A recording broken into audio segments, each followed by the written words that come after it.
তবুকের যুদ্ধ এসে গেছে, হুজুর কালেকশন করবেন, বিশাল খরচ, সামনে বড় যুদ্ধ। হুজুর বলে এই তবুকের যুদ্ধে কে কি দিবা, কোনো ধরা বান্ধা নাই। আজকে হযরত উসমান রাদিয়াল্লাহু আনহু কয়, হ্যাঁ আবু বকরের সাথে কোনোদিন পারি না, আজকে মুরব্বিরে পিছে ফেলাবো। কারণ উসমানের পয়সা আছে, উসমানের বিশাল সম্পদ। শাম থেকে উসমানের মালবাহী উট রওনা দিছে, একটা উটের লেজ আর একটা উটের মুখ, এভাবে একের পর এক প্রত্যেকটা উট মালবাহী। সামনের উটটা মদিনায় চলে আইছে, পিছনের উটটা এখনো শাম ছাড়তে পারে নাই, সিরিয়া ছাড়তে পারে নাই। এরকম এক রুটে না, বহু রুটে হযরত উসমানের ব্যবসা। তাহলে কি পরিমাণ মাল হযরত উসমানের। উসমান কয় আবু বকরের সাথে কোনো জায়গা পারি না, নামাজে পারি না, রোজায় পারি না, হিজরতে পারলাম না, কোনো তাই পারি না, আজকেই খেলা হবে। উনি কয় হুজুর আমার টোটাল সম্পদের 3 ভাগের 1 ভাগ তবুকের যুদ্ধে দান করে দিলাম। কি পরিমাণ মাল হতে পারে। তারিখের কিতাবে লেখে এক উসমানের এই 3 ভাগের 1 ভাগ মালে যে পরিমাণ মাল হয়েছে, তবুকের যুদ্ধের মতো 10টা যুদ্ধ সম্পূর্ণ খরচ বহন করতে পারে, এত পরিমাণ হয়েছে। তো হযরত উসমান দিয়ে তো খুশিতে একটু আনন্দিত।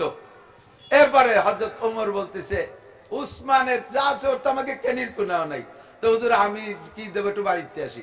হযরত আবু ওমর বাড়ি যাইয়া পুরো যা আছে সম্পূর্ণ মাল ভাগ কইরা অর্ধেক নিয়ে আইছে। 2 বাপ বেটার লুঙ্গি দিয়ে বান্ধা 2 টুল্লা, 2 বাপ বেটার মাথার 2 টুল্লা হয়েছে। আইনের খুলিয়ে দিয়েছে, দেখে যে সব জিনিসের অর্ধেক অর্ধেক, প্লেট আছে ভাগ করা, ডিশ আছে ভাগ করা, হাড়িও আছে, চামচ আছে, 10 মাইলও নিয়ে আইছে অর্ধেক। 10 মাইল ছিলেন তো হাড়ি মাঝে মাঝে একটা অর্ধেক দিয়ে দিয়েছে হযরত ওমর। এবার হযরত আবু বকর কা হুজুর আমি বাড়িতে আসি। হযরত আবু বকর বাড়ি যাইয়া বাড়ির সবাইরে কইছে যার যার পরনের কাপড়টা পরো, আর বাকি যা আছে সব খুলে লুঙ্গির মধ্যে দাও। পুরো সংসারে যা গুছাইছে তাতে আবু বকরের 1 লুঙ্গির 1 টুল্লা হইছে। জি নেই চামচ খুন্তি মুন্তি যা আছে খিটুনি মিটুনি সব দিয়ে 1 টুল্লা হইছে। আইনি সামনে দেখে সংসারে সব নিয়েছে। হুজুরকে আবু বকরে কি করছেন, বাড়ি কি আছে। হযরত আবু বকর কয় तमाम दुनिया देख के भी सब रह गए मेरे लिए, तमाम दुनिया देख के भी सब रह गए मेरे लिए, एक खुदा मेरे लिए, एक मुस्तफा मेरे लिए, एक खुदा मेरे लिए, एक मुस्तफा मेरे लिए। সংসারের কিচ্ছু রাখি নাই, পরনের কাপড় ছাড়া কিচ্ছু রাখি নাই, আমার সব আমি নিয়ে আসছি। বাড়ি রাখলেন কি, সব কিছু দেওয়ার পরে আমার সব রয়ে গেছে। এক খুদা মেরে লিয়ে, এক মুস্তফা মেরে লিয়ে। এই দানের কারণে যদি এক আল্লাহ আমার হইয়া যায়, মুহাম্মদুর রাসূলুল্লাহ যদি আমার হইয়া যায়, তাহলে দিন দুনিয়ার সবই আমার আছে। জোরে কন্না সুবহানাল্লাহ। ও দোস্ত, আবু বকরের মাল 1 লুঙ্গির 1 টুল্লা, ওমরের মাল অর্ধেকে 2 লুঙ্গির 2 টুল্লা, আর হযরত উসমানের 3 ভাগের 1 ভাগে তবুকের যুদ্ধের মতো 10টা যুদ্ধ পরিচালনা পরিমাণ সম্পত্তি। এবার আপনারা বলেন তো সবচেয়ে বেশি দেশে কে? আবু বকর। পার্সেন্টে যান, পার্সেন্টে এখন তো পার্সেন্টের অঙ্ক চলে। পার্সেন্টে আবু বকর 100 দিয়ে দিয়েছে, ওমর সেকেন্ড সে দিয়েছে 50 অর্ধেক, আর হযরত উসমান যতই বেশি দিক 3 ভাগের 1 ভাগ, ঠিক না? হযরত আলী কয় আমি কি দেব, আমার কিছুই নাই। আলীর আর কিছু নাই। আলী কয় আমি আমারে দিয়ে দিলাম, আমি আমাকে দিয়ে দিলাম সম্পূর্ণ। 4 জনের 4 আমল, ঠিক না? 4 জনের 4 আমল। হযরত আলী রাদিয়াল্লাহু তাআলা আনহুর ছেলে হযরত হুসাইন রাদিয়াল্লাহু তাআলা আনহু কারবালার ময়দানে যিনি শহীদ হয়েছেন। হযরত হুসাইন কারবালার ময়দান পর্যন্ত, কারবালার ময়দান পর্যন্ত এই 4 বুজুর্গর 4টা আমলের সুন্নতের পর আমল করেছেন। ওনার একবার সম্পূর্ণ সম্পদ যা হয়েছিল ওইগুলো সব আল্লাহর রাস্তায় দান করে দিয়েছে। কয় যে আবু বকর সব দান করে দিয়েছে, আমি আবু বকরের সুন্নতের অনুসরণ কইরা আমার টোটাল ইনকাম সব আল্লাহর রাস্তায় দান করে দিলাম। আবার ইনকাম শুরু করছে, কিছুদিন যাইতে যাইতে যা ইনকাম হইছে এবার তা অর্ধেক কইরা, অর্ধেক আল্লাহর রাস্তায় দান করে আর অর্ধেক রেখে দিয়ে কয় এবার আমি হযরত ওমরের সুন্নতের পর আমল করলাম। তবুকের যুদ্ধে ওমর অর্ধেক দিয়েছিল, আমি আজকে অর্ধেক দিয়ে দিলাম। কিছুদিন যাওয়ার পরে যা ইনকাম করেছে ওইটারে 3 ভাগ কইরা, এবার 3 ভাগের 1 ভাগ আল্লাহর রাস্তায় দান করে দিয়ে কয় আমি এবার হযরত উসমানের সুন্নতের পর আমল করলাম। উনি তবুকের যুদ্ধে 3 ভাগের 1 ভাগ দিয়েছিলেন। এবার কারবালার ময়দানে যাওয়ার সময় সবাই উনারে ঠেকায়, সাথীরা সাহাবায়ে কিরাম অধিকাংশ অধিকাংশ ওনারে ঠেকাইছে, যাইতে দেয় না। কয় হুজুর আপনি টিকবেন না, আপনারে মেরে ফেলবে। কয় আমি আমার আব্বার সুন্নতের পর আমলে যাইতেছি। আমার আব্বা আল্লাহর রাস্তায় নিজের জীবন দিয়েছে, আব্বার কোনো মাল ছিল না, আব্বা নিজেকে দিয়ে দিয়েছে। আমি এই কারবালার ময়দানে নিজেকে দিয়ে দিলাম। আমি সাইর মুরব্বির সুন্নতের পর আমল করলাম। মান তাশাব্বাহা বিকওমিন ফাহুয়া মিনহুম, যার সাথে যার মিল হবে তার সাথে তার হাসর হবে। একটু কন্যা সুবহানাল্লাহ। এ বন্ধু, হযরত আবু বকর বলেন আমার তিনটি জিনিস ভালো লাগে। এক নম্বরে আন-নজরু ইলা ওয়াজহিকা, আপনার নুরানি চেহারা দেখতে ভালো লাগে। দুই নম্বরে ওয়া ইনফাকু মালি আলা আমরিকা, আপনার হুকুমে সমস্ত মাল আল্লাহর রাস্তায় দান করে দিতে ভালো লাগে। তিন নম্বরে আইয়াকুনা বিনতি ফি বাইতিক, তিন নম্বরে ভালো লাগে আমার একটা মেয়ে যদি আপনার স্ত্রী বানাই দিতে পারতাম। আপনি যে নারী জাতি পছন্দ করেন, অন্য অন্য সব নারী যা আছে আছে, স্ত্রী নারী আপনার ঘরে নাই।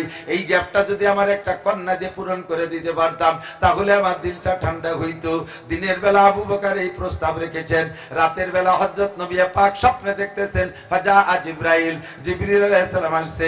মিশকাত শরীফের ভিতরে দেখবেন, হাদিসের সব কিতাবের মধ্যে আছে, জিবরিল আলাইহিস সালাতু ওয়াস সালাম একটা রেশমি কাপড়ের গায়ে একটা মেয়ের ছবি আইকা, একটা মেয়ের ছবি বানাইয়া নবী পাককে দেখাইতেছেন। ইয়া রাসূলুল্লাহ তারিফু মান হাযিহি, হুজুর এই মেয়েটারে চেনেন? হুজুর বলতেছেন চেনা চেনা তো মনে হয়, সাতাকুনু বিনতে আবি বকরিন আয়েশা, আবু বকরের মেয়ে আয়েশার মতো মনে হয়। কলা সাদাক্তা, জি হুজুর আয়েশা। আজকে রাতে এতটুকু দেখা করাইয়া চলে গেছে, আর কথা বলাই নাই। দ্বিতীয় রাতে আবার দেখাইছে, তৃতীয় রাতে আবার দেখাইছে। কন্যা সুবহানাল্লাহ। তৃতীয় রাতে দেখানোর পরে এবার হযরত জিবরিল আলাইহিস সালাম নিজেই রায়বাড়ি করতেছেন, ঘটকালি করতেছেন। ইয়া রাসূলুল্লাহ তুহিব্বুহা, হুজুর মেয়েটারে কি পছন্দ হয়? হুজুর বললেন কয়লা নাম, পছন্দ তো হয়, ওয়ালাকিন্নাহা সুগরা, বয়স তো কম, মাত্র 6 বছর। কয় বছর? আমার বয়স 50-এর বেশি, মেয়েটার বয়স 6 বছর। এত ছোট মেয়ে পছন্দ করে কি হবে? 6 বছরের মেয়ে আমি পছন্দ করব? বুড়ো মানুষ, আমার নাতনি নাতি নাতনিকে বয়সী। হুজুর সেটা পরে, আগে পছন্দ হয়নি কি কন? হ্যাঁ, তার আব্বারও পছন্দ হয়, তার ফ্যামিলির সবাই যে পছন্দ হয়, মেয়েটাকে পছন্দ হয়। ঘটনা কি? জিব্রাইলকে হুজুর 3 দিন আগে আপনার আবু বকর বলেছিল তার একটা মেয়ে আপনার স্ত্রী বানায় দিতে পারলে আবু বকরের কলজা ঠান্ডা হয়। আর সে আজিমের মালিক আবু বকরের ওই কথাটা কবুল করে নিছে। উপরে রেজিস্ট্রি হয়ে গেছে, আর সে আজিমে লেখা হয়ে গেছে দিনের বেলা আপনি আয়েশাকে বিয়ে করে নেবেন। সিদ্দিকা আয়েশা রাদিয়াল্লাহু তাআলা আনহা বলেন, হুজুরের সব স্ত্রীর সাথে হুজুরের সম্পর্ক ভালো ছিল, কিন্তু আমার একটু পার্সোনালিটি আলাদা আছে, যেটা অন্য কোনো নারীদের নাই। সেটা কয়েকটা দিক দিয়ে। একটা হলো আমার বিবাহের প্রস্তাব স্বয়ং আল্লাহ পাক রব্বুল আলামিন পাঠাইছে। 2 নম্বর, আমি হুজুরের অন্য কোন স্ত্রীর ঘরে থাকা অবস্থায় জিব্রাইল হুজুরের ঘরে আসতেন না। না, হুজুরের সাথে যদি হুজুরের অন্য কোন স্ত্রী ঘর করতেছেন, অন্য কোন স্ত্রীর ঘরে হুজুর, ওই অবস্থায় জিব্রাইল বাইরে এসে ঘোরাঘুরি করতো ওহী নিয়া। যখন যে হুজুর টের পাইতেন তখন হুজুর বাইরে যাইতেন, তারপরে হুজুরের কাছে জিব্রাইল আসতেন। মহিলারা থাকা অবস্থায় জিব্রাইল আসে না, মহিলারা থাকা অবস্থায় জিব্রাইল কাছে আসতেন না। সিদ্দিকা আয়েশা বলেন, একমাত্র শুধুমাত্র কেবলমাত্র মহিলা আমি, আমার কোলে মধ্যে নবী মাথা দিয়ে শোয়া অবস্থায় জিব্রাইল সেই অবস্থায় ওহী নিয়ে আসতেন। 3 নম্বরে মাতা রাসূলুল্লাহ সাল্লাল্লাহু আলাইহি ওয়াসাল্লাম, নবী আলাইহিস সালাতু ওয়াসালাম মারা গেছেন। হুজুর স্ত্রীদের ঘরে বাড়ি বাড়ি করে থাকতেন, এক এক স্ত্রী ঘরে 1 রাত 2 রাত করে ভাগ করে থাকতেন। ভাগ হিসেবে যে রাতটা আমার ঘরে থাকার বাড়ি পড়ছে, ওই রাত্রে নবী আলাইহিস সালাতু ওয়াসালাম আমার ঘরে থাইকা মারা গেছেন। 3 নম্বর 4 নম্বর হলো মাতা রাসূলুল্লাহ সাল্লাল্লাহু আলাইহি ওয়াসাল্লাম রাসূ বাইনা হাকেনাতি ওয়া জাকেনাতি, আল্লাহর নবী যখন মারা যান হুজুরের মাথাটা আমার থুতি আর হলকমের মাঝখানে, আমার বুকের সাথে আল্লাহর নবী টেক লাগাইয়া বসা, আর আমার হুজুরের মাথাটা আমার হলকমের উপরে, আমি বুকের উপরে হাত দিয়ে জড়িয়ে ধরে রাখছি। গাড় গাড় করে ছেলেচা হচ্ছে, এমত অবস্থায় ইতিমধ্যে ইজা আব্দুর রহমান ইবনে আবি বকর ওয়া হুয়া ইয়াস্তাকু, ইতিমধ্যে হযরত আবু বকরের ছেলে আব্দুর রহমান রাদিয়াল্লাহু তাআলা আনহু ওই ঘরের মধ্যে নবীকে দেখতে আসছেন। ওয়া হুয়া ইয়াস্তাকু, দাঁড়ায় দাঁড়ায় মেসাক করতেছেন আর হুজুরকে দেখতেছেন। যারা হজে গেছেন, উমরায় গেছেন, সৌদি গেছেন, তারা বলতে পারবেন সৌদি আরবওয়ালারা মেসাকে খুব অভ্যস্ত। দেখছেন না, নামাজে দাঁড়াইয়ে ডলার দেশে আদোয়া মেসাক পকেটে তুই দেয়, দেখছেন কি না? এই মেসাকের অভ্যাস, এটা হুজুরেরও হাদিস। হুজুর বলে লাউলা আনা শুকালা উম্মতি লামাতুম বিসওয়াকে ইনদা কুল্লি সালাত ওয়া ইনদা কুল্লি ওযু। হুজুর বলেন আমি যদি উম্মতের জন্য কঠিন মনে না করতাম তাহলে সব সময় 5 ওয়াক্ত নামাজ এবং 5 ওয়াক্ত ওযু এবং বেশি টাইম মেসাক করার হুকুম দিতাম। ওরা ওই কথার পর মেসাক করে। আব্দুর রহমান এসে মেসাক করতেছে হুজুরের সামনে দাঁড়াইয়া। হুজুরের তখন সেলেসা শুরু হয়ে গেছে, জানকানদানি শুরু হয়ে গেছে। ইতিমধ্যে অল্পক্ষণের মধ্যে হুজুর ইন্তেকাল করবেন। হুজুরের কথা বলার শক্তি নাই। আব্দুর রহমানের মেসাকের দিকে বারবার চোখ তুলে তাকাচ্ছে, কথা বলতো। আরে গোপালগঞ্জের মানুষ এত বড় বিয়াদব হয় তো আমি জানি নি যে। পিছনে কথা কয় কেন? সভ্য ভদ্র মায়ের সন্তান হলিবার কথা বলবেন না। আর কথা বললি বলবো যে আপনার মাও বিয়াদব, গোষ্ঠী শুদ্ধ বিয়াদব। ঠিক কইছি না? আপনারা একমত না? কথা হবে না, জরুরি কথা সরে যান। খুব কষ্ট পাচ্ছি, ভীষণ কষ্ট পাচ্ছি, কথা গুছাই আনতে পারতেছি না। 1 লক্ষ মানুষ বসা থাকবে, সামনে একটা মানুষ উল্টো পাল্টা হলে কথা কওয়া যায় না। নবীর মতো বক্তা বয়ান করতে পারতেছে না, মাঝখানে এক বুড়ো বসে আঁকা ঘন কথা কয়। হুজুর কয় জিবরাইল এসে হুজুর কথা বলতে পারেন না, কয় যে ওই বুড়ো জ্বালায় ভাবতেছি না। ও বুড়ো কি রে? কয় বুড়ো ঘন পেশাব করতে যায়, উঠে এসে বসে আর ভাষা ফিরিয়ে দিয়ে বসে, বারবার মুখে মুখে তর্ক করে, জোরে জোরে হই হুল্লা চিল্লে পাল্লা করে, আর ফুটফুট করে বাদাম খায়, খেজুর খায়, ওর জ্বালায় কথা করতে পারতেছি না। জিবরাইল কয় হুজুর ওরে চেনেন? কয় তো চিনি তো, আমার বাপ চাচাকে সাথী। কয় না, ওর ভিতরে আরো কয়টা দোষ আছে। কি দোষ? কয় 1 নম্বর দোষ হলো উতুল্লিম বাদা জালিকা জানিম, হলো হারামজাদা জারস সন্তান। এ জাইনুল বাচ্চা বলে কোরআনের মাহফিলের আদব রক্ষা করতে পারতেছে না, এই জন্য আপনার মুখে মুখে তর্ক করে। হুজুর কয় তাই করতে থাক, চুপ করে। এ করলে নবীর মতো বক্তা ফের কথা কইতে পারে না। যারা কোরআনের মাহফিলের পাশে বাজে বাজে কথা বলবেন, হই হুল্লা করবেন, আমরা মুখের পর বলতে না পারলেও আমরা জেনে ফেলাইছি নবী পাক বলেছেন, আল্লাহ বলেছেন তাদের জন্মের মধ্যে কোনো না কোনো দোষ আছে, যেই দোষের কারণে কোরআনের মজলিসের আদব রক্ষা করতে পারে না। এত বড় মারাত্মক দোষী সাব্যস্ত হবেন না কেউ। থাক, এটা যারা দাঁড়ায় আছে এরা থাকে, দিক টাকা আমার দিক।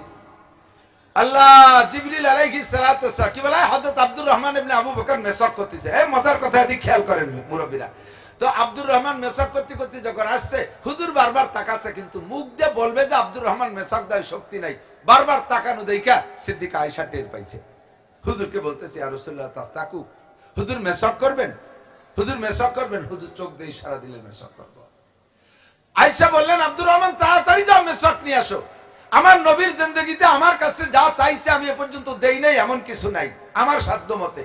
আজকে মরণকালে হুজুরকে যদি মেসাক না দিতে পারি, আমার এই শোক আমি মিটাইতে পারবো না, এই শোক নিবারণের কোনো উপায় নাই, তুমি তাড়াতাড়ি মেসাক আনো।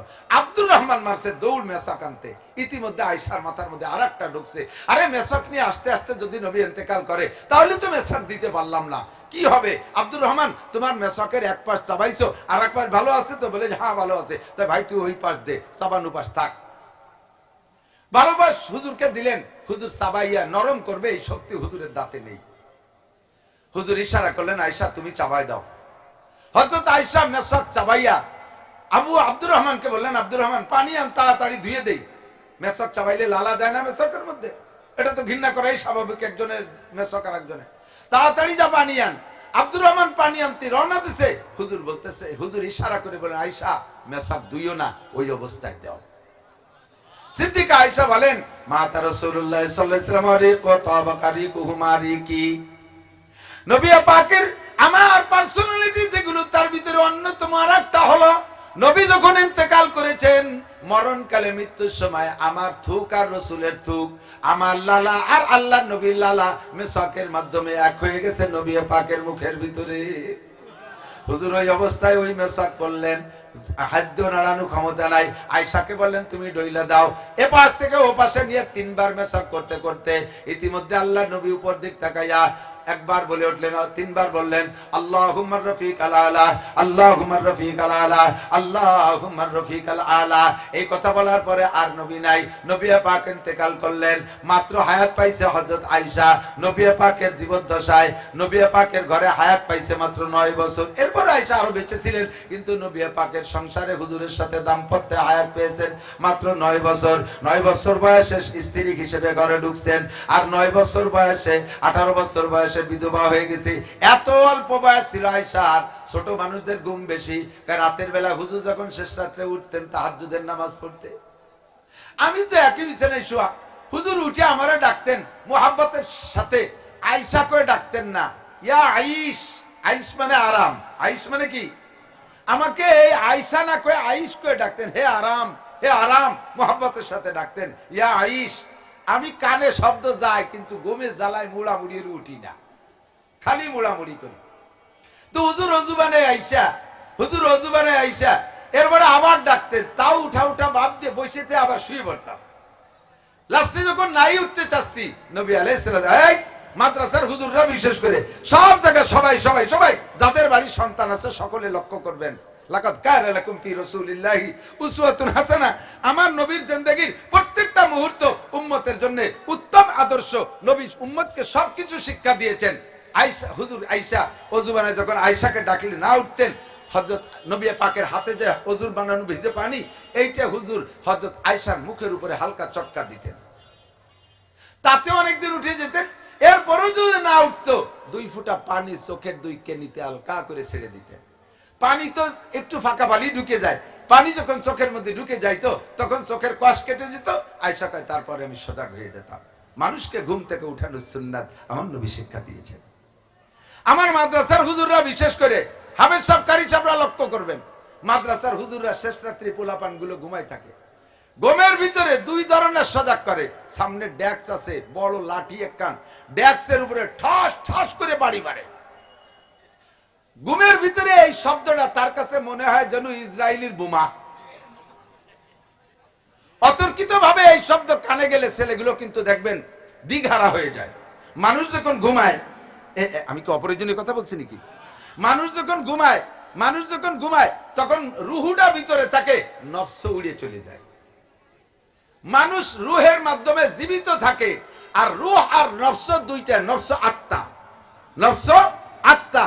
এই আত্মা আর রুহু এই দুইটা অ্যাডজাস্ট না হলে মানুষ হুশ হয় না, মানুষ জ্ঞান ফেরে না। রুহের কারণে জীবিত থাকে, আত্মা এসে রুহের সাথে সেট হওয়ার পরে মানুষ হুশ আসে।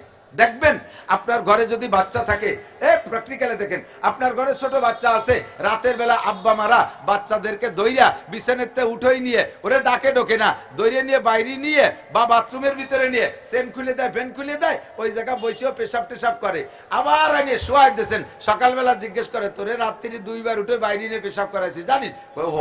আমি কোনোদিনও উঠিনি। কারণ ওর রুহুতে পেশাব করছে, ওর নফস আইতে পারে নাই, ওর নফস চলে গেছে আমেরিকা। সে জায়গাতে জো বাইডেনের মাইয়ে বিয়ে হয়ে সংসার করে ফেলতেছে। এই নফস আর রুহু অ্যাডজাস্ট হওয়ার আগে মানুষ হুশ হয় না। হুজুররা ডেস্কে যখন বাড়ি মারে, ঠাস ঠাস করে শব্দে লাফ দিয়ে উঠে যায়, ছেলেগুলো এরকম এরকম এরকম করতে থাকে। এতে ব্রেন খারাপ হয়ে যায়, এতে ব্রেন খারাপ হয়ে যায়। ঘরের দরজায় লাথি মারে, ঠাস ঠাস করে শব্দ করে, না উঠলে কান ধরে টান দিয়ে উঠে, হাত ধরে টান দিয়ে উঠে ফেলে, ঠ্যাং ধরে টানে বাড়ি নামায় ফেলে। আপনি উস্তাদের যোগ্যই আসে নাই, আপনি ছেলেদেরকে উঠানোর নিয়ম জানেন না, নবী পাকের সুন্নতের তোয়াক্কা করেন না। কথা বলেন ঠিক ঠিক না? সুন্দর করে ভদ্রতার সাথে আস্তে আস্তে, বাবু ওঠো, বাবু ওঠো, আব্দুর রহমান ওঠো, আস্তে আস্তে মাথায় সুড়সুড়ি দেবেন, না উঠলে চোখের উপর একটা পানির শটকা দেন। বাজি এত মানুষের দেবো কে রে? আপনি আধা ঘন্টা আগে উঠে দিতে চান, যদি তা না থাকে স্প্রে কেনেন, আস্তে আস্তে করে দেন, সুন্নতি তরিকায় ছেলেগুলোর ব্রেন ভালো থাকবে। যা বলতে যে শরীরে চলে আসি, হযরত আয়েশা কয় আমার এমন ঘুম, এভাবে উঠতে চাইতাম না। দিনের বেলা যখন রুটি বানাবো বলে আটা সেনতে গেছি, ছোট মানুষ তো, 9 বছরের মানুষের ঘুম বেশি, আটা সেনছি হুজুরের জন্য রুটি বানাবো, আটা সেনা শেষ, কোন ফাঁকে আমি ঘুমাই গেছি তা মনে নাই, আটার মধ্যে হাত রেখে কাইতে ঘুমাই গেছে। সজাগ হয়ে দিয়ে যে ছাগলে হাতের আটা খাইয়ে চলে গেছে, তাও টের পাইনি। এত অল্প বয়সে আয়েশা সবচাইতে বেশি হাদিস মুখস্থ করেছে হযরত আয়েশা এবং হযরত আবু হুরায়রা। এই দুইজনের চাইতে বেশি আবু বকর, উমর, উসমান, আলী বড় বড় সাহাবারও এই পরিমাণ পারে নাই। হাদিসের ভিতরে সবচেয়ে বেশি বর্ণনা আবু হুরায়রা, আর তারপরে সেকেন্ড হলেন আয়েশা। আর এই দুইজনই বয়স পাইছে কম।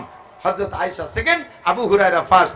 যখনই হুজুর বলছেন আমার থেকে 5টা কথা কে নিবা, অনেক সাহাবাদের ভিতরে সর্বপ্রথম দাঁড়াই গেছে আবু হুরায়রা। উনি অ্যাক্টিভ, উনি অ্যাডভান্স থাকেন। ফাকামা আবু হুরায়রা, মনে আছে নাকি কোন জায়গাতে আইছি? ফাকামা আবু হুরায়রা, আবু হুরায়রা দাঁড়াই গেলেন। আনা ইয়া রাসূলুল্লাহ, জি হুজুর আমি নেব 5টা কথা। আপনাদের মধ্যে কে আছেন এই 5টা কথা নেবেন? একটু হাত দেখাবেন, কে নেবেন 5টা কথা? নেবেন ইনশাআল্লাহ। আমি আরবিও বলবো, বাংলাও বলবো, মনে রাখতে সহজ হবে ইনশাআল্লাহ। মাইয়া কুতু মিন্নি খামসা খিসালিন ফায়ামালু বিহিন ফাকামা আবু হুরায়রা আনা ইয়া রাসূলুল্লাহ, ওগো আল্লাহর নবী 5টা কথা আমি নেব। ফাআখাযা বিয়াদি, হুজুর আমার হাত ধরলেন। ফাআদ্দাগুন্না ফিহা, হাতের মধ্যে 5টা আঙ্গুলে 5টা কথা। হাতের মধ্যে এক হাতে 5টা আঙ্গুল আছে, কথা কোন ঠিক না? 5টাকে এক হাতের মধ্যে গোনা যায়। এই 5টা আঙ্গুলের 5টা নাম আছে।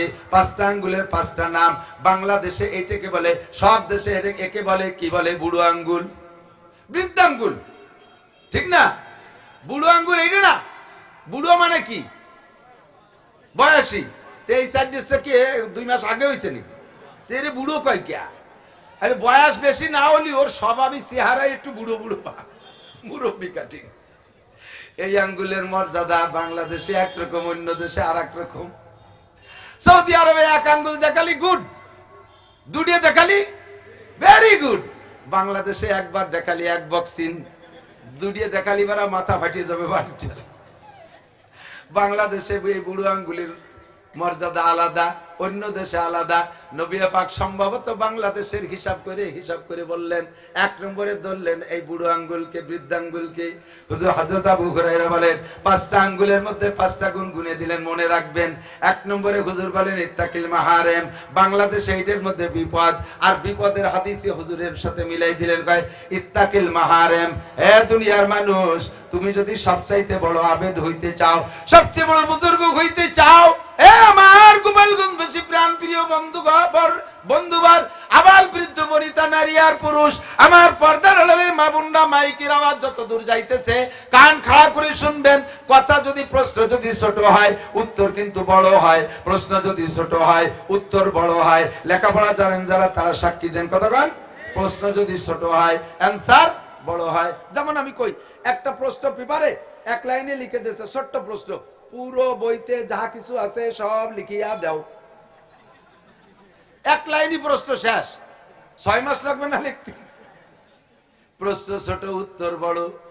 আবার প্রশ্ন যদি বড় হয় অ্যান্সার ছোট হয়ে যায়। প্রশ্ন পেপারে পুরো বই তুলে দিয়া, পুরো বই লেখা সব তুলে দিছে, প্রশ্নে নিচে লিখে দিছে ইহা সত্য না মিথ্যা, টিক দিলি হয়ে গেল, ঠিক না? প্রশ্ন ছোট যদিও তোমার মনে হচ্ছে। 1 নম্বরে ইত্তাকিল মাহারেম, নবী কয় যত হারাম আছে ছেড়ে দাও। যত হারাম আছে, জোরে বলেন, যত হারাম আছে ছেড়ে দাও। ইত্তাকিল মাহারেম, হারামকে ভয় পাও। তাকুন আবাদান নাস, তাহলে তুমি হবা সবচাইতে বড় আবেদ। তোমার চাইতে বড় বুজুর্গ নাই। ও দোস্তরে, ইবাদত করা সহজ, নামাজ পড়া সহজ, রোজা রাখা সহজ, হজ করা সহজ। হজ করলে হাজি কয়, যাকাত দিলে ডোনার কয়, নামাজ পড়লে মুসল্লি কয়, তবলিগে গেলে আমির কয়, কত কত উপাধি, বিভিন্ন রূপ কি বলা হয়, প্রশংসা আছে। মসজিদে দান করলে ডোনার কয়, মসজিদ নির্মাতা কয়, ইত্যাদি ইত্যাদি। বেশি বেশি তিলাওয়াত করলে ভালো কয়, বড় জামা যুব পড়লে সুফি কয়। ইবাদত করা সহজ, ইবাদতের মধ্যে আলাদা ইন্টারেস্ট আছে। বন্ধুরে, ইবাদত করা যত সহজ, গুনাহ ছেড়ে দেওয়া তো সহজ না। নবী বলেন নাই সবচেয়ে বড় আবেদ হইতে হলে বেশি বেশি নামাজ পড়ো, বেশি বেশি জিকির করো, বেশি বেশি বারবার উমরায় যাও, বারবার প্রত্যেক বছর একবার হজ হজে যাও, বছরে 2 বার উমরা করো, যাও বছরে 2টা চিল্লা লাগাও, প্রত্যেক বছর 2 বার চরমুনাই যাও, বেশি বেশি ডেলি 5-10 পারা তেলাওয়াত করো, সকাল সন্ধ্যা জিকির করো, লক্ষ লক্ষ কোটি কোটি টাকা দান করো। নবী কথা বলেন নাই, নবী কথা বলেন নাই, বড় আবেদ হওয়ার জন্য ইত্তাকিল মাহারেম, হারাম যা আছে ছেড়ে দাও। একটা একটা করে বুঝে নেন বন্ধু। আল্লাহ পাক রব্বুল আলামিন বলেন হারামেরও ক্লাসিফিকেশন আছে, ক্যাটাগরি আছে। কিছু হারাম এমন আছে যেই হারামে ঈমান নষ্ট করে ফেলে, যেই হারামে ঈমান নষ্ট করে ফেলে। কিছু হারাম এমন আছে ঈমান নষ্ট করে না, হাবিতাত আমালুহুম, ওই হারামে আমল বাতিল কইরা দেয়। আল্লাহ পাক বলেন হে বান্দা ভালো করে জেনে নাও, ইনতাজতানিবু কাবাইর, খেয়াল করছেন, ইনতাজতানিবুল কাবাইর মা নুকাম, ইনতাজতানিবুল কাবাইর মা তুনহাউনা আনহু নুকাফির আনকুম সাইয়্যাতিকুম ওয়া নুদখিলকুম মুদখালান কারীমা।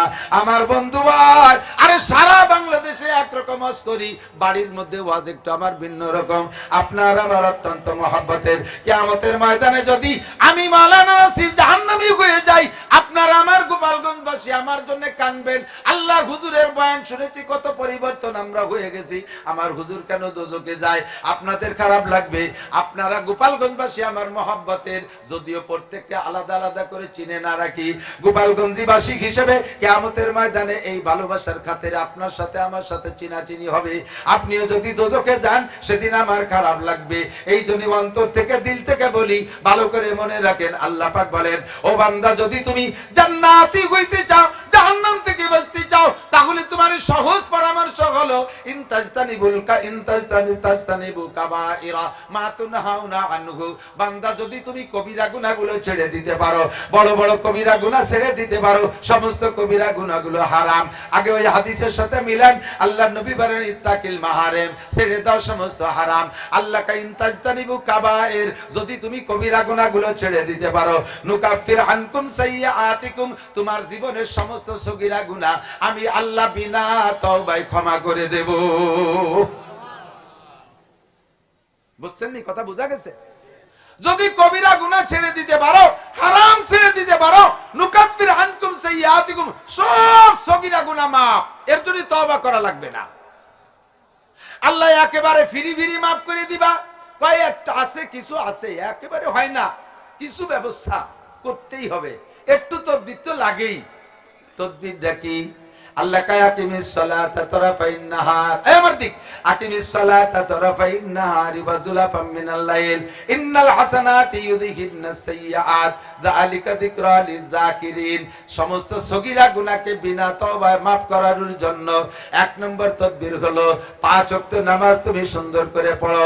5 ওয়াক্ত নামাজ ঠিক করে পড়বা, কারণ নামাজ এমনই একটা নেকি, আর নেকির স্বভাব হলো গুনাহ খেয়ে দেয়। ইন্নাল হাসানাতি ইউযহিবনাস সাইয়্যাত, নেকি গুনাহ খেয়ে দেয়। ভালো কোনো কাজ করলে, বিগত কোনো অন্যায় থাকলে মুরব্বীরা ওই অন্যায়গুলো মনে রাখে না, ভালো কাজের কারণে তার বিগত ছোট মোটো অন্যায়গুলো ভুলে যায়। কতক্ষণ ঠিক না?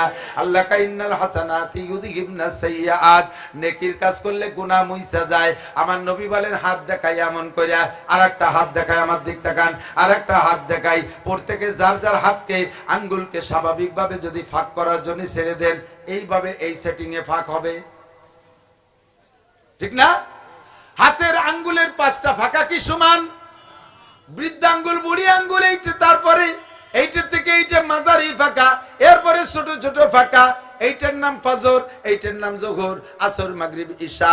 এই কয়টার ভিতরে ছোট ছোট 3টা গ্যাপ, এখান থেকে পর্যন্ত মাঝারি গ্যাপ। এইটা যদি ঈশা হয় আর এইটা যদি ফজর হয়, তাহলে সারা রাতের লম্বা গ্যাপ, ঠিক না?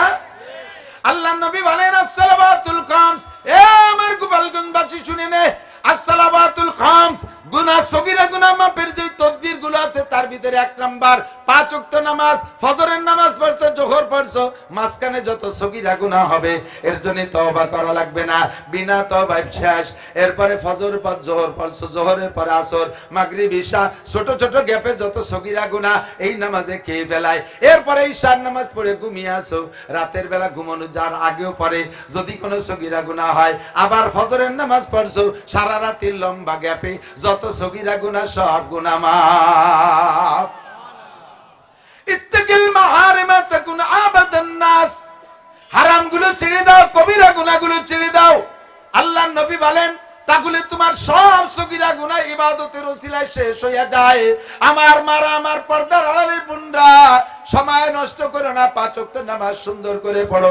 আউয়ালু মা ইউহাসাবু বিহিল আবদু ইয়াউমাল কিয়ামাতিস সালাহ, কিয়ামতের ময়দানে সর্বপ্রথম হিসাব হবে। জোরে বলেন কিসের? জোর হলো না? পিছনালারা কই নেই? নামাজের কি হবে? নামাজের কি হবে? কোন সময়? সবার আগে বলেন, সবার আগে বলছেন তো সবাই।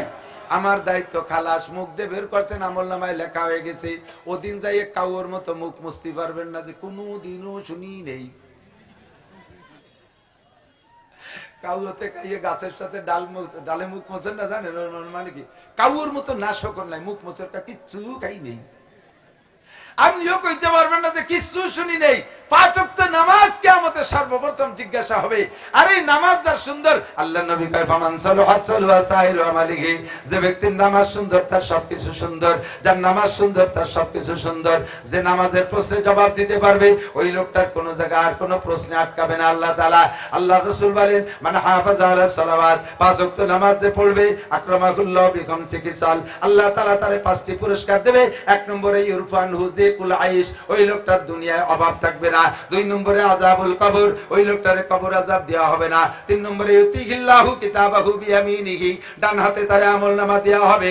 4 নম্বরে আমুরু আলা সিরাতে কালবার, বিদ্যুৎ গতিতে পুল সিরাত পার হবে। 5 নম্বরে ওয়ায়াদখুলুল জান্নাতা বিগাইরি হিসাব, আল্লাহু আকবার, বিনা হিসাবে জান্নাতি। কন্না সুবহানাল্লাহ। এ নামাজ 5 ওয়াক্ত পড়লে সব গুনাহ মাফ, বিনা হিসাবে জান্নাতি। এরপরে নবী কয় যদি তারপরও কিছু থেকে যায় বলে সন্দেহ হয়, আর একটা কম্পিউটার, আর একটা কি বলা হয়, আর একটা ফিল্টার আছে, আর একটা ফিল্টার আছে, এই আর একটা ফিল্টার আছে। সেই ফিল্টারটা হলো ওয়ারামাল জুমুআতু ইলাল জুমুআ, কালকের আগের দিন জুমার নামাজ পড়ছেন না? পড়ছেন না? আবার আগামী জুমায় নামাজ পড়বেন। মাঝখানে কয় দিন? ইখতিলাফ শুরু হয়ে গেছে। আর আমরা হুজুররা কেন মসলা নিয়ে ইখতিলাফ করি, তাই নিয়ে আমাকে শক্ত করে। 2 শুক্রবারের মাঝখানে 6 দিন, কত মানুষ যে কইছে 7 দিন তার ঠিক নেই। মাঝখানে 6 দিন 2 জুমার নামাজ পড়লে মাঝখানে 6 দিনের সব সগীরা মাপ।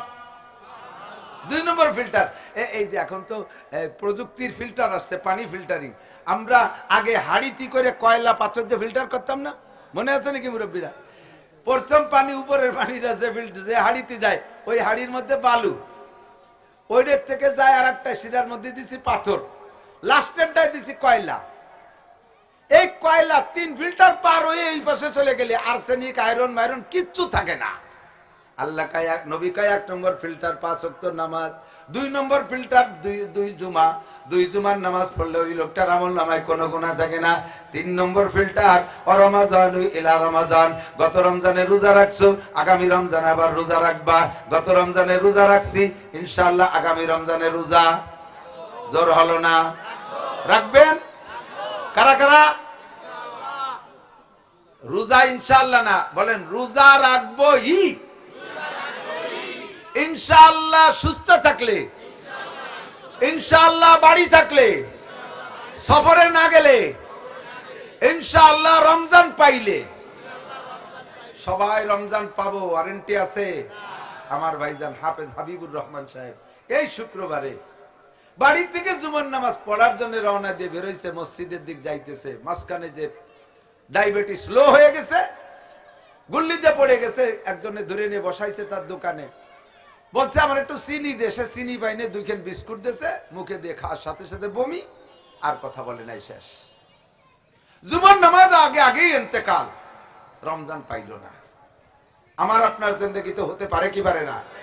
রমজানের রোজার ব্যাপারে রাখবই ইনশাআল্লাহ হলো এই 3টের সাথে, সুস্থ থাকলে, সফরে না গেলে, আর রমজান পাইলে ইনশাআল্লাহ এই 3টে যদি পাই, রোজা রাখবই, রোজা রাখবই। আল্লাহ আমাদেরকে নসিব করে, বলেন আমিন। এবার এদিক তাকান, 2 রমজানে যারা রোজা রাখছে তাদের মাঝখানে 11 মাসের কোনো গুনাহ নাই। কোন সুবহানাল্লাহ। এখন কয় হুজুর তাহলে তো ভালোই সহজ হয়েছে। গত রমজানে রাখছি রোজা, এই রমজানে রোজা রাখবো, মাঝখানে জুমার নামাজেরও দরকার নাই, অক্তীয় নামাজের দরকার নাই, দুই রোজাই তো সাফ। তা ভাজে কুসো ইবাদত করতে যাবো কেন? আরে দোস্ত, তোমার 3 নম্বর হাড়িতে ফিল্টার করার জন্য উপরের দুটো ফিল্টার করিয়ে আনতে হবে। আর না ডাইরেক্ট যদি কয়লার মধ্যে পানি ছেড়ে দাও, কালা কালা পানি বেড়ে বেড়ে কতক্ষণ না। আগের 2 ফিল্টার লাগবে, তারপরে 3 নম্বর ফিল্টারে কাজ করবে। এই জন্য নবী তরতিব দিয়েছে, 1 নম্বরে সালাওয়াতুল খামস। আরে 2 জুমায় 2 রমজানে 11 মাসের গুনাহ মাফ করানোর জন্য শর্ত হলো বছরে 52টা জুমার নামাজ তোমার আমলনামায় থাকতে হবে।